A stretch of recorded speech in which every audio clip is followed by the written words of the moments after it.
દાહોદના પરેલ વિસ્તારમાં 9000 HP locomotive કારખાનું આવેલું છે રેલવેનું, અને તેમાં સિમેન્સ કંપનીને કોન્ટ્રાક્ટ આપવામાં આવ્યો છે.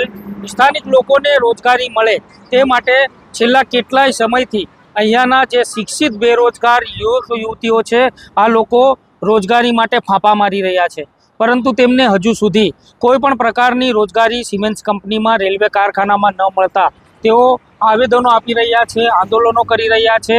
અને આજે યુવક યુવતીઓ જે શિક્ષિત બેરોજગાર છે તેઓ ધરણા ઉપર બેઠા હતા.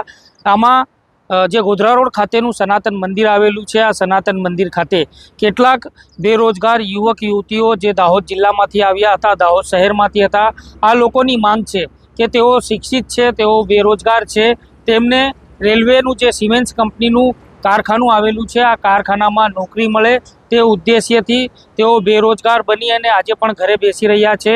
તેમને હજુ સુધી કોઈ પણ પ્રકારની નોકરી આપવામાં નથી આવી અને રેલવેનું કારખાનું સ્થાપવા માટેનું આયોજન કરવામાં આવ્યું હતું.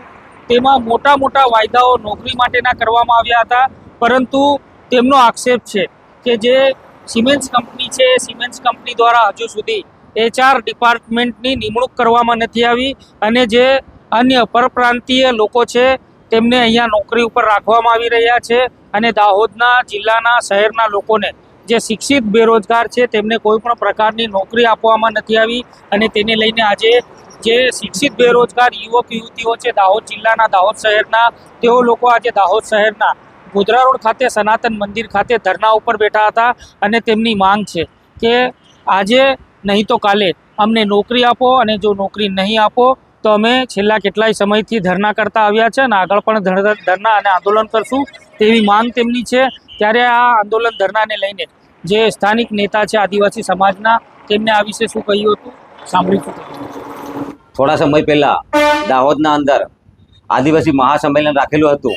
એ મહાસંમેલનના અંદર આ દેશના વડાપ્રધાન શ્રી નરેન્દ્રભાઈ મોદી સાહેબ દાહોદમાં આવ્યા હતા અને એમણે દાહોદની જનતાને એમના મોઢાના શબ્દથી કીધું હતું કે ભાઈ દાહોદની જનતાને, શિક્ષિત બેરોજગાર જનતાને એ દાહોદના અંદર એક રેલવે કારખાનું આવેલું છે, એ કારખાનાના અંદર સિમેન્સ કંપની આવેલી છે. એ સિમેન્સ કંપનીના અંદર 10,000થી વધારે લોકોને નોકરી મળશે એવું આશ્વાસન આપ્યું હતું.